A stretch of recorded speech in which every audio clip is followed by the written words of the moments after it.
Hello les amis, j'espère que vous allez bien et bienvenue dans ce nouveau vlog.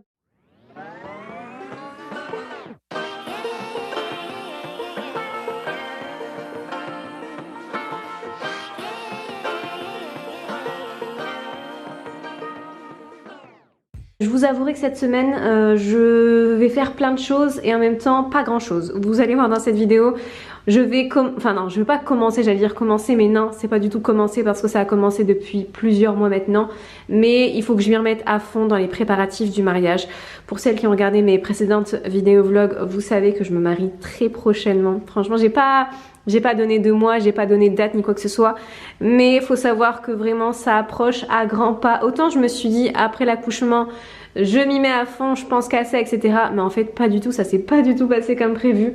Ma priorité durant les mois passés c'était vraiment bébé. Et là pour le coup il faut vraiment que je m'y mette. Parce que...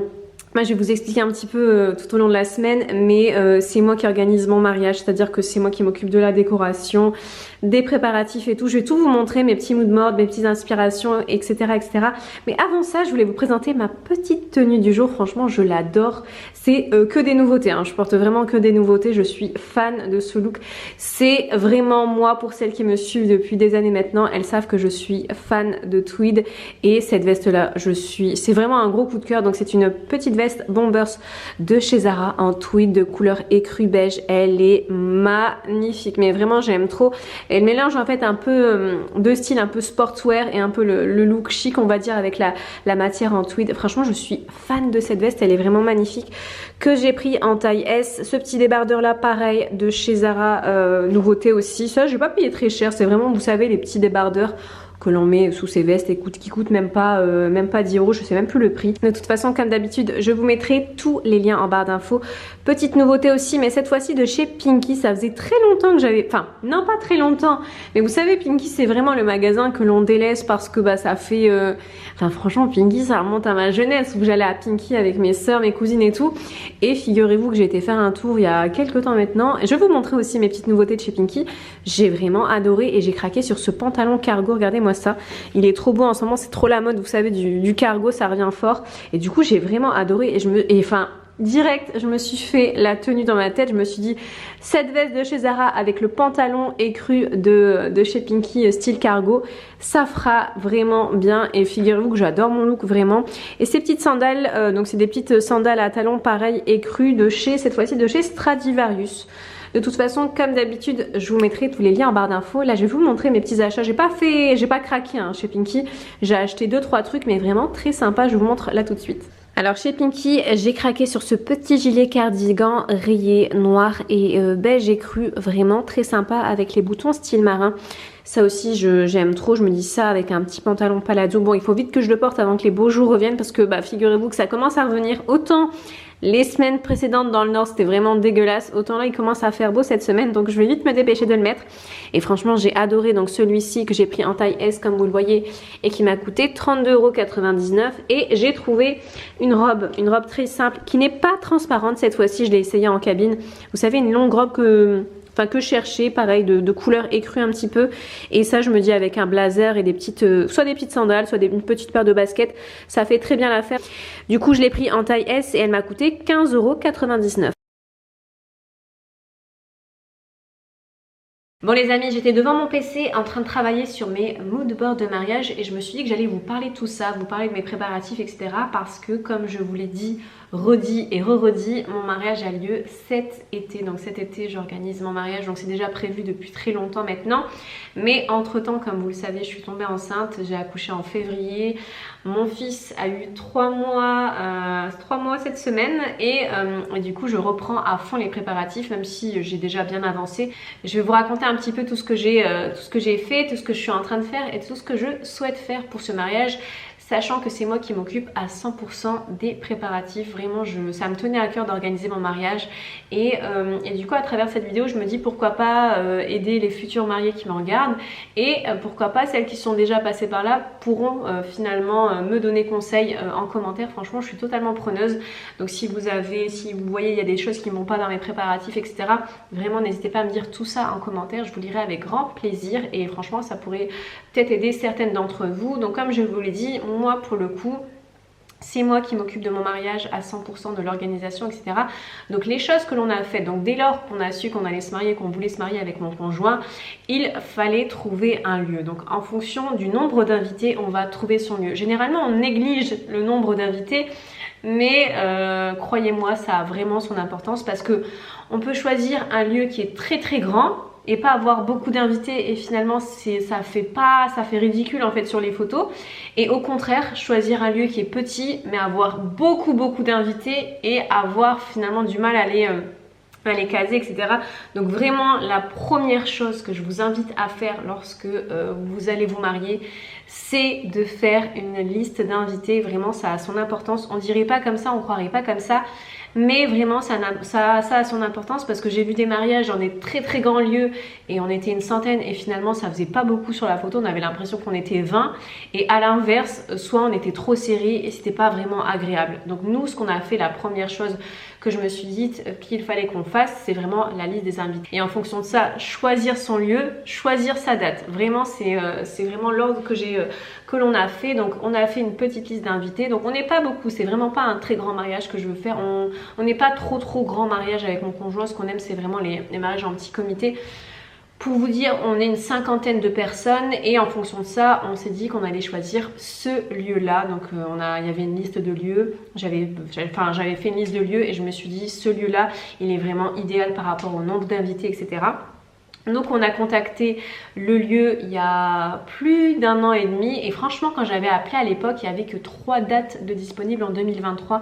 Vraiment, si vous organisez un mariage et que vous avez un lieu précis, je vous invite vraiment à appeler en avance parce que comme je vous l'ai dit, on avait appelé il y a 1 an et demi et il y avait 3 dispos. Il y avait une dispo en début d'année et finalement, je me suis dit, je la sentais pas trop cette date, et finalement j'ai bien fait parce que j'aurais trop regretté me marier enceinte ou bien très peu après l'accouchement.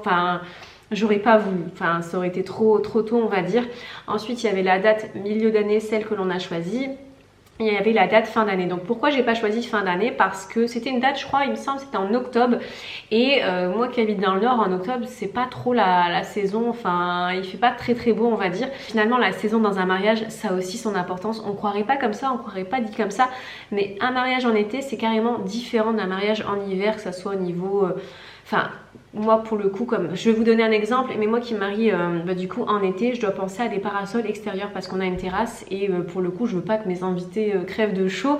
Donc voilà, il faut penser à tous des petits trucs comme ça, alors que si c'était en hiver, ça aurait été des idées autres, des idées différentes. Donc moi pour le coup c'est en été. Donc voilà, donc une fois que j'ai eu le lieu, la date et tout ce qui s'ensuit, donc pareil, il faut aussi que, ça dépend aussi, donc nous on voulait que la mairie soit le même jour que le jour de la fête, donc directement on a appelé la mairie pour savoir si c'était disponible cette date là, et moi qui habite dans un petit village, heureusement c'est disponible. Donc déjà ça, et ensuite commence vraiment, là on rentre dans le vif du sujet de la décoration. En même temps je regarde mon petit babyphone parce qu'il y a mon bébé qui fait la sieste, donc j'ai peur qu'il se réveille et que je l'entende pas. Il y a mon fils qui est juste à côté, donc de temps en temps je pense qu'on va l'entendre. Mais voilà, une fois que vous avez bouclé tous ces éléments, là on rentre dans le vif du sujet des préparatifs, de la décoration, et franchement il faut penser à tout. Donc moi qui, comme je vous le dis, qui organise mon mariage à 100%, faut vraiment que tout soit ordonné, structuré, et que je me perds pas en fait dans toutes mes idées. Donc pour ça j'ai créé des mood boards. C'est vraiment ce qui me permet de m'aider, de ne pas pour ne pas en fait me perdre dans toutes mes idées. Donc j'ai créé des mood boards avec mes envies, vraiment ce que je voulais pour mon mariage, et ça permet en fait de structurer mes idées et de pas me perdre en fait tout simplement. Donc j'ai fait plusieurs moodboards, donc que vous voyez juste ici. Donc un moodboard concernant le lieu, la décoration, me concernant moi, concernant du coup le repas, etc.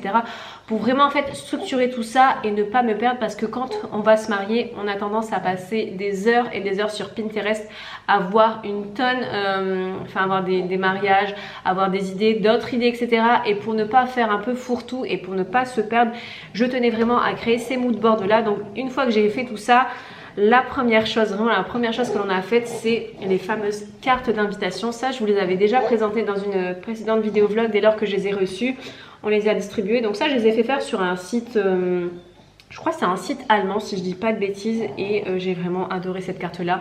Sur leur site, je vous avais mis le site, je vous avais donné le nom dans une précédente vidéo vlog, donc pour celles qui sont intéressées, Je vous invite à aller voir mes vidéos ultérieures et pour le coup c'est vraiment une carte d'invitation que c'est vraiment un gros coup de cœur. La couleur déjà, pour le coup je pense qu'il y a pas mal de gens qui m'attendaient sur une enveloppe beige, mais j'ai voulu totalement changer avec mon chéri. On a craqué sur cette sur cette couleur et la carte qui est à l'intérieur c'est vraiment une petite merveille. En fait c'est une carte en plexi. Je peux pas vous la montrer parce que sinon on va voir, enfin je vais essayer de cacher les éléments, que ce soit au niveau de... Alors attendez, je vais cacher ça, ces éléments là. Ah, je sais même pas si on la voit. En fait, c'est une carte en plexi avec une écriture dorée. Je vous mettrai une photo juste ici. Je la trouve vraiment magnifique. C'est vraiment une... Vraiment, j'ai adoré et ça change beaucoup. C'est la première fois que... Enfin, c'est la première fois que je vois, pour le coup, une carte en plexi. C'est pas quelque chose que l'on voit tout le temps. On a souvent tendance à voir des invitations en format papier qui sont très jolies également. Mais je voulais vraiment quelque chose de différent. Et cette carte en plexi, je la trouve vraiment hyper belle. Donc ça qu'on a distribué. Ensuite, ce que j'ai fait, c'est que je me suis rendue chez une décoratrice. Alors, elle proposait deux types de prestations. Soit elle décorait votre salle, ou bien vous pouvez faire de la location de décoration. Donc moi, c'est ce que j'ai fait. J'ai loué chez elle tous les éléments de décoration que je voulais. C'est-à-dire qu'elle avait vraiment pas mal de choses. J'essaierai de vous mettre des petites vidéos de mon passage là-bas. J'ai vraiment adoré. Et pareil, je vous mettrai aussi son nom parce que vraiment c'est une très très bonne adresse pour celles qui se marient très prochainement et qui recherchent une décoratrice ou bien qui veulent faire tout comme moi de la location de décoration. Vraiment, allez voir son showroom, c'est vraiment incroyable. Il y a vraiment de tous les styles. Vous avez du style champêtre, du style oriental, du style vraiment, elle propose pas mal de décorations. Donc dès lors, moi j'ai choisi ma petite décoration. Donc grâce à mes moodboards, je savais vraiment ce que je voulais. Je cherchais pas du tout à m'éparpiller. J'avais mes idées en tête. Donc de ça, j'ai loué. Sachant que moi, pour ma décoration, je n'ai à décorer que les tables parce que le lieu en fait est déjà décoré de lui-même. J'ai pas besoin de rajouter des choses sur les murs ou quoi que ce soit. Donc pour le coup je me suis dit allez, je vais faire moi-même ma décoration. J'ai que quelques tables à décorer et du coup voilà, donc j'ai choisi chez elle la décoration. Ensuite vient la robe de mariée. Pour le coup c'est quelque chose qui se fait avant tout ça, mais moi comme je vous l'ai dit j'étais enceinte, donc j'ai quand même été tester une fois. J'ai été chez une dame qui vend et qui fait également de la location de robes pour un peu savoir ce que je voulais, pour voir un petit peu ce qui m'allait, ce qui m'allait pas. Donc j'étais enceinte à l'époque de 5 mois, mais ça va, j'avais pas encore un très très gros ventre, donc j'ai pu essayer. J'essaierai aussi de vous mettre, je sais pas si j'ai des photos de quand j'essaie mes robes, enfin quand j'essaie les robes.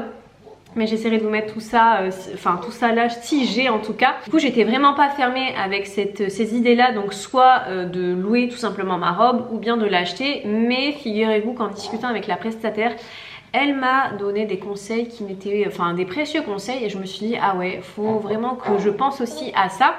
En fait, quand j'ai été chez elle, j'ai essayé des robes en location. J'ai mon fils à côté qui me regarde et qui me sourit. Qu'est-ce qu'il y a mon cœur? T'as fait une bonne sieste, hein mon doudou? Comme je vous le disais, moi j'étais vraiment pas fermée que ce soit acheter ou bien louer ma robe, et elle m'a vraiment donné de précieux conseils concernant la location. C'est des choses auxquelles j'y ai pas pensé, mais après coup je me suis dit ah ouais quand même. En fait on choisit la location, pourquoi? Parce que finalement la robe est déjà prête, on l'a déjà, c'est déjà garanti qu'on a sa robe. Autre élément, c'est parce que du coup c'est beaucoup moins cher qu'une robe, que d'acheter sa robe, on va pas se mentir, hein. D'acheter sa robe et de la louer, ça a vraiment une différence de coût on va dire. Et troisième chose, c'est parce que la robe elle est déjà toute prête, on sait que c'est celle-là, que voilà, qu'elle sera à nous, etc. Mais elle m'a dit une chose, et c'est vraiment cette chose-là qui m'a dit ah non, je veux pas du coup louer ma robe. Elle m'a dit écoute, quand tu essayes une robe, je vais dire une bêtise, hein, je l'ai essayée en janvier, on va dire, en janvier 2023. Mon mariage a lieu en décembre 2023. La robe entre temps va être portée, reportée et re-reportée. Et du coup il y a l'usure de la robe finalement, parce que quand on va l'essayer au mois de janvier, la robe elle va être super belle, il n'y aura pas de défauts etc et tout, mais qui nous garantit qu'au mois de décembre cette fameuse robe là ne sera toujours sans aucun défaut, sachant qu'entre temps elle va être portée, reportée, re-reportée. Donc c'est vraiment ça entre guillemets qui m'a du coup bloqué au niveau de la location. Je me suis dit ah non, j'ai pas fait tout ça pour avoir une robe pour avoir une robe finalement de pas de mauvaise qualité, mais un peu quand même, parce que du coup elle va être lavée, relavée, relavée, et ça n'a pas du coup le même charme qu'une nouvelle robe qui vient de sortir. Du coup c'est vraiment cet élément là qui m'a fait dire d'abandonner la location, et je suis passée sur de la création de robes. J'ai contacté des couturières turques parce qu'il faut savoir qu'en Turquie, qu'est-ce que mon amour, qu'est-ce que tu veux que je te porte? Attends, je finis juste cette phrase et je te porte. Donc comme je vous le disais, j'ai fait appel à des couturières turques avec qui j'ai discuté longuement sur WhatsApp. Je leur ai dit ce que je voulais, la robe, je leur ai montré des photos inspiration. J'ai également fait des dessins et elles m'ont fait mes 2 robes qui sont arrivées et qui sont tout simplement magnifiques. Donc on a ma robe blanche et on a également une autre robe que je vais porter cette fois-ci en deuxième partie de soirée et qui est un peu plus colorée. J'ai trop hâte de les porter, elles sont vraiment magnifiques, vous m'en direz des nouvelles. Ce sont vraiment des robes, c'est comme je voulais en fait, c'est vraiment mes idées sorties de ma tête. On est sur de la simplicité mais c'est joli, c'est élégant.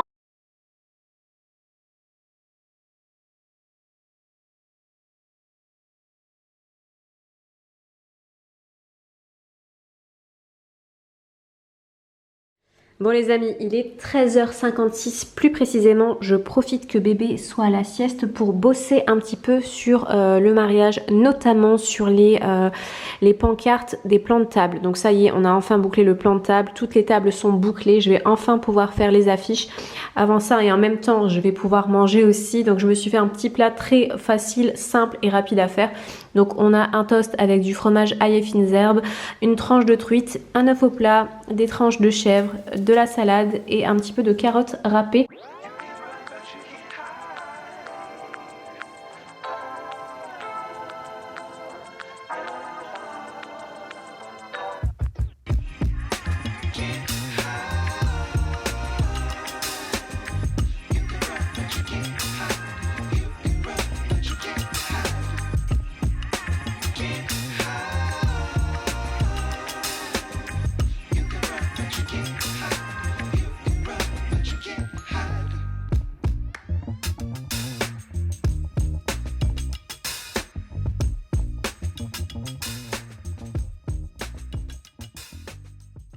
Et voilà les amis pour mon graphisme final concernant les petites pancartes des plans de table. Dites-moi ce que vous en pensez en commentaire, j'ai vraiment opté pour quelque chose de très simple.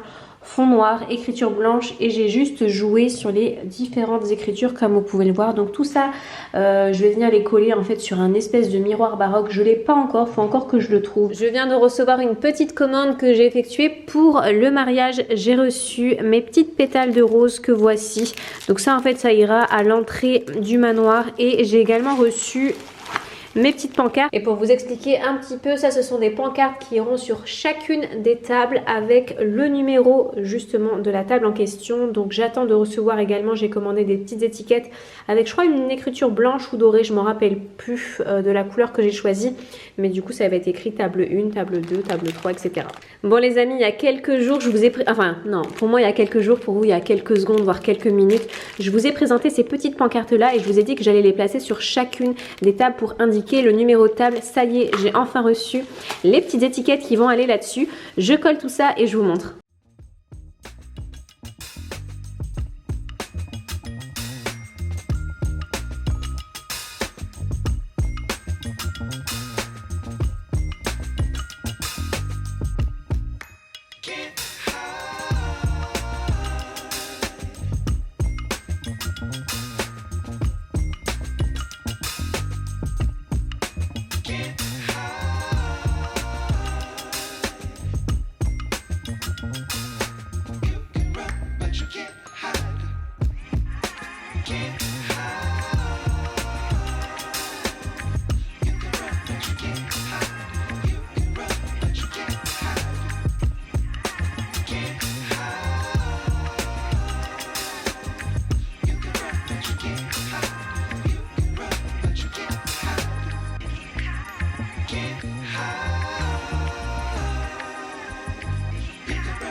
Et voilà les amis, j'ai terminé mes petites pancartes de table, je suis trop contente, c'est très très très joli, j'aime trop la forme, l'écriture, enfin franchement tout est beau. J'ai trop hâte du coup maintenant de faire les tables, mais bon ça sera pas tout de suite.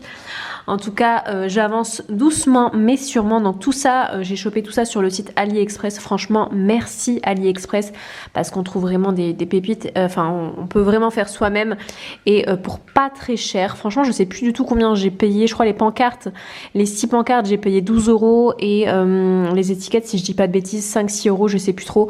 Pareil, hein, je vous mettrai pour les intéressés le lien en barre d'infos. Il y avait différents types d'écriture. Enfin, franchement, même les formes, moi j'ai pris forme arche comme ça, mais vous aviez différentes aussi formes de plexi, en rond, arrondi, carré. Enfin, franchement, il y avait pas mal de choix. Voilà pour mes petites pancartes. Et j'ai également reçu cette étiquette que j'attendais avec grande impatience. De ça, c'est l'étiquette qui sera collée sur un miroir que j'ai dans le garage, donc je vais pouvoir le faire là tout de suite.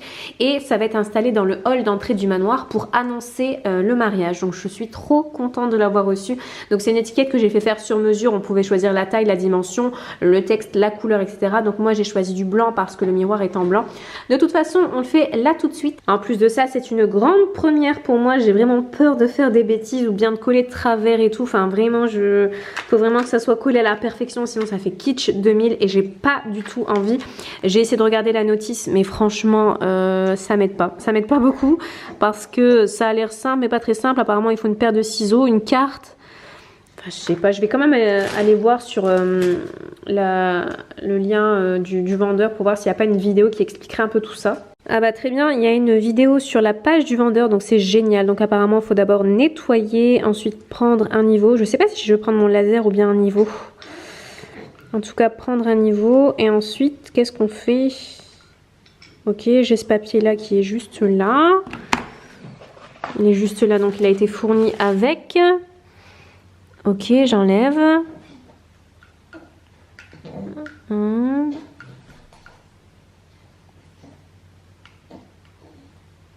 Ok, d'accord.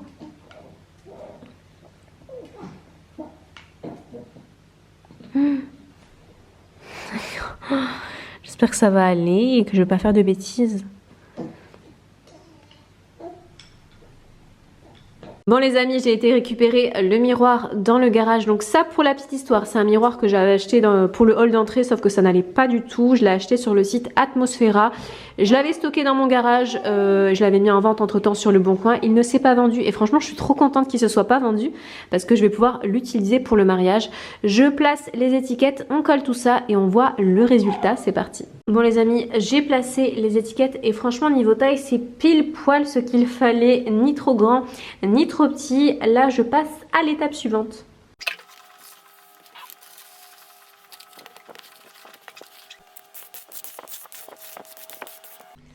Bon ça y est les amis, je viens de coller l'intégralité des étiquettes. Maintenant il manque plus qu'à enlever et ça sera terminé. Et voilà les amis, le résultat de l'autocollant sur le miroir. J'aime beaucoup les résultats. Je ne vais pas vous montrer en intégralité parce qu'il y a la date notée dessus et que j'ai envie que ça reste secret. Mais franchement, ça a été hyper simple à faire. Il faut juste avoir son temps parce que ça prend pas mal de temps à coller. Il faut que ça soit droit, etc. Mais sinon, c'est plutôt simple à faire. Et comme je vous l'ai dit, hein, moi j'ai choisi ce type d'écriture et... l'écriture en blanc, mais le vendeur a toutes les écritures possibles et inimaginables. Et pareil pour les couleurs, vous aviez du doré, argenté, violet, enfin bref, toutes les couleurs possibles. Bon les amis, cette vidéo vlog est maintenant terminée. J'espère qu'elle vous aura plu. Il y avait vraiment un peu de tout dans cette vidéo. Notamment, je vous ai parlé mariage. D'ailleurs, dites-moi en commentaire si ça vous intéresse vraiment cette partie-là, ou bien si ça ne vous intéresse pas et que vous souhaitez que je vous parle d'autre chose. N'hésitez pas à me dire tout ça en commentaire. Sur ce, Pilou, Akil et moi vous faisons des très gros bisous et on vous dit à très bientôt. Ciao ciao.